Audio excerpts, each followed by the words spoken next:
What is self-awareness? Do you ever catch yourself, I guess, just like watching yourself do, anything, everything? Like you're in the middle of doing something, talking or feeling, and there's like that weird version of you, like in the background, that's watching it all happen, and it's not always there. It is always there, but it's like you don't always notice it. Even if I didn't explain it that well, I bet you know what I'm talking about. The moment you realize that you're not just doing something, but you're also watching yourself do it, or not just knowing that you're alive, but actually thinking about the fact that you know that you are alive, that's what self-awareness is. It sounds maybe simple in words, but it's actually one of the most complex things humans can do. And that's what we'll be getting into today. Self-awareness means that you can look at your own behavior and your thoughts and reflect on them. For example, us humans, when we tell a lie, we may start to feel bad or think about why we lied or think about how it affects our character. Let's just compare this to animals, right? Okay, so a wolf eats a deer. It doesn't stop afterwards and go like, dang, did I really have to eat that deer?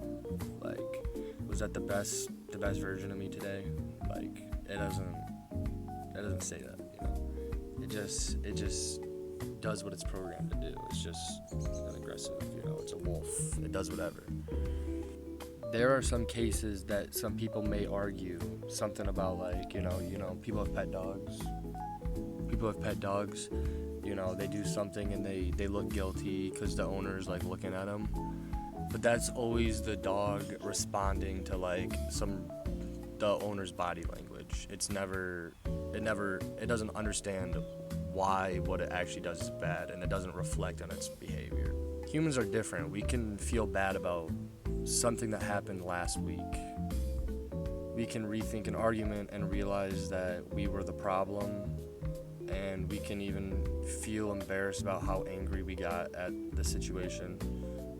Like, we can get angry about our emotions.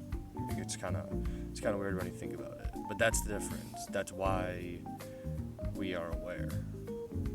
Okay, so is self-awareness what makes us human? This is where it gets tricky, because there's a lot of things that animals can do that you can argue that makes them self-aware. Let's take, for example, apes. Some apes have been taught to use sign language. Because Patterson also talks while signing, Coco understands hundreds of spoken words as well. Good apple. Okay, but first let's look at something. Express sadness, and some apes have even lied. Elephants are known to mourn their dead by staying next to them quietly. Crows are insanely clever birds. They build, use tools, and create traps, and they know how to solve puzzles. You can look that up. But still, you don't see elephants building civilizations. None of them wrote down their history. None of them have stories to tell, laws to create, or long-term plans for their lives.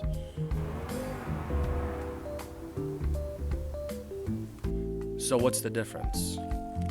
Why can't a dolphin that recognizes itself in the mirror invent something?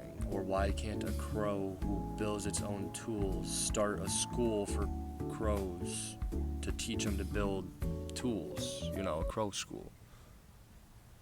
Well, the short answer is because their behaviors, it's not self-aware. It's definitely a start.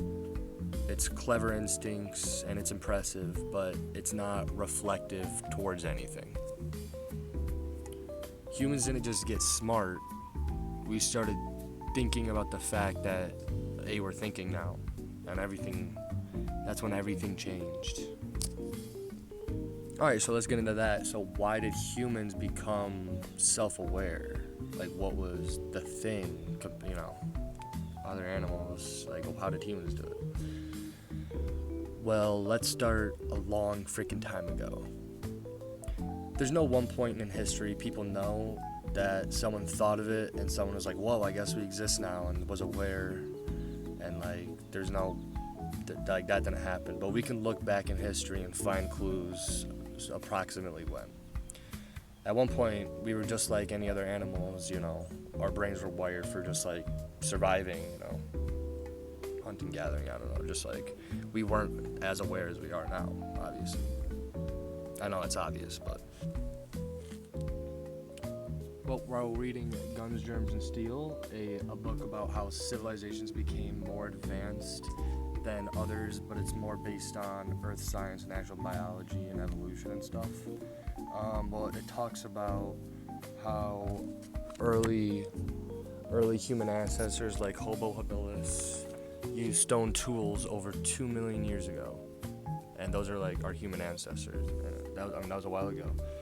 That's a sign of cognitive growth. But like as we talked about, even crows could use tools, you know. So tool use by itself doesn't prove any kind of self-awareness. That's kind of the main point. So it's like, at what point were humans past the crows, and at what point were we, like, did we know what was going on, and like, you know, we knew everything, you know? Well, let's find out. Around the same time, 2 million something years ago, humans learned to control fire. You know, the first time like we got fire. And why was this important? It wasn't, you know, there's a lot of things that fire can do, but once we could cook our meals, it allowed human digestive systems like to not work as hard to digest the food. You know, human guts got smaller.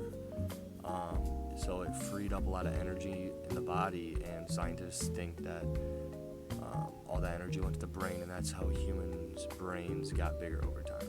And just, yeah, some pretty cool stuff. Matters. Brain size does matter because it doesn't mean, it means that there's more connections in the brain and more.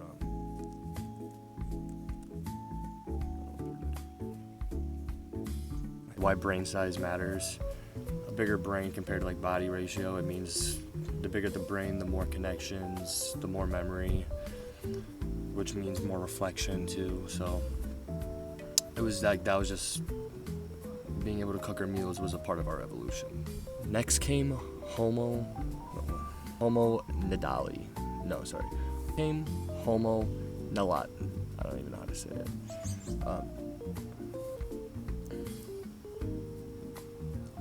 Next came Homo naledi. I don't even know. These early humans, they buried their dead. So, and why does this matter? It suggested grief. It suggested that like people were actually thinking grief means that you recognize loss, and recognizing loss means you're aware of the past and the future and aware that someone's going to be gone. And that means that's emotion plus memory and identity. That's like, you know. But again, you know, you're talking about how elephants did that. So it's not quite full self-awareness yet, but it is the start of something big. But then, about 40,000 years ago, something huge happened. Cave art suddenly appeared everywhere. Europe, Indonesia, Africa, different places, but in the same time. Same timing of everything. But what's weird about art is it's not done for food or shelter or survival or anything. It's operating with the mind and symbolism. A human could look at a wall and think about something that wasn't real in their mind and make it real. Art is the beginning of abstract thinking from our inner shareable world that we could share to the outside world. You know what I mean? Like, so why is it important, like, sharing, like, a part of your inner world to the outside world? Now,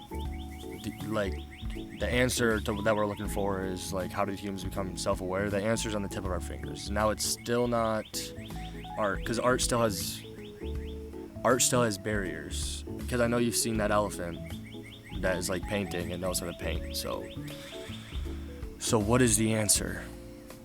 Language. The ability to speak to one another is where everything changed. But let's just like imagine it this way to keep it really, really simple. A monkey's in the jungle, and a snake to all of his monkey friends, you know, he's like, woo-ah! He makes monkey noises. He's pretty much like, he's like, hey yo, there's a snake right there. So then all the other monkeys, they run away because they're like, this is a snake, and it's like, all right, and that's like survival instinct. That's all good.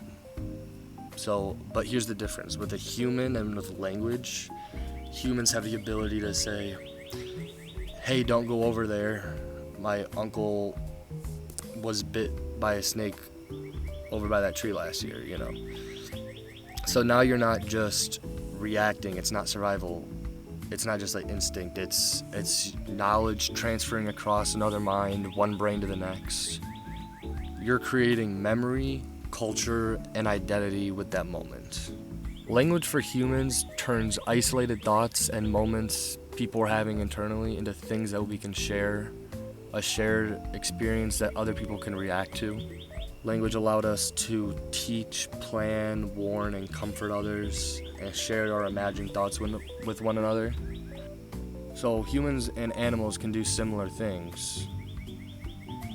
But once humans could tell other humans exactly what was going inside their head, and then others could do the same back to them, that's when everything was different. That's when we weren't just smart anymore like the other animals. That's when we were aware. That's when we were self-aware.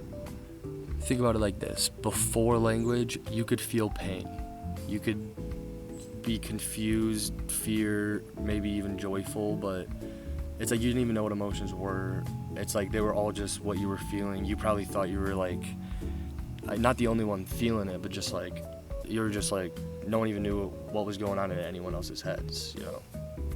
You couldn't check with someone. You couldn't say like, hey, do you feel that in your chest too? Do you feel that? You couldn't like look up at the sky and be like, what do you think those are? Like, don't you ever feel so small? Like, I don't know, you know. So what I mean is like, when people start to talk and agree, and then multiple humans recognized multiple patterns about certain things, and that's how everything got started. Again, like multiple humans recognizing multiple patterns, as in every time people's heart hurts and then have heart attacks, and then we learn about that, and then multiple humans get in on it, and then we learn about stuff, and it's like, but since we have language, we can talk about it, and now we have like, we don't have cures for heart attacks, but it's just like we have medicine now. So why us? Why did humans take this path and other animals didn't?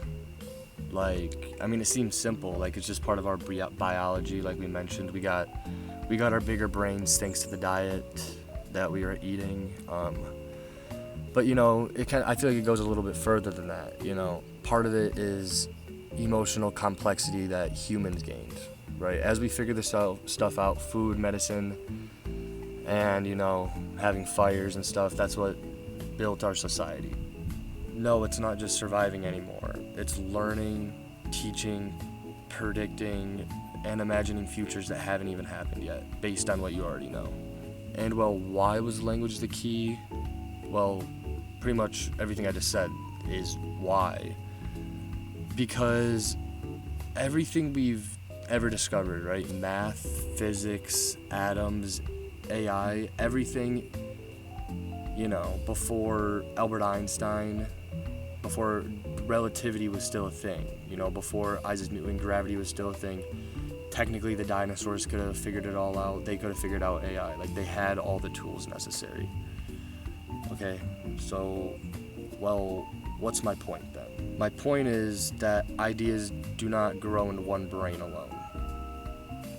Once the smart humans, the Einsteins, were able to had a language to talk,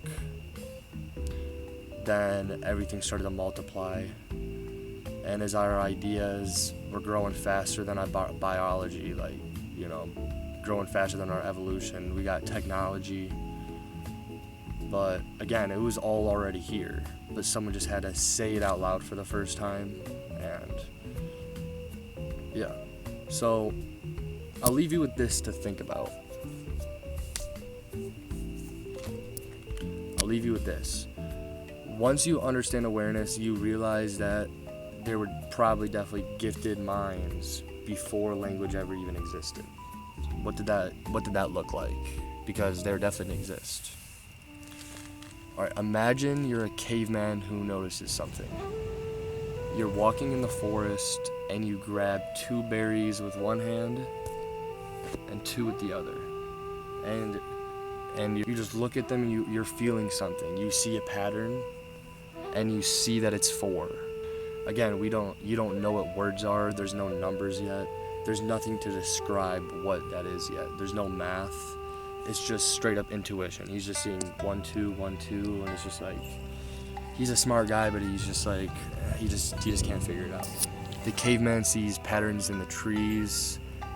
He knows when it's about to rain based on the birds in the sky. He knows that it all means something, but he doesn't know what, and he doesn't even have the words to describe it. He tries to explain it pretty much to the other early humans. Maybe he draws in the dirt with like a stick, or he just gestures to them and he points at the sky and he points at the berries and he's like, but like they don't get it. They don't see what he's seeing. They don't feel it, right? This guy doesn't even know he's different. He sharpens the tools better than everybody. He just understands how basic things work and how things fit, but he can't say the words why. He can't teach it anyone else. And he pretty much dies with a brain of a genius. And the saddest part is, he dies and he didn't even know that he was a genius and he was right the whole time.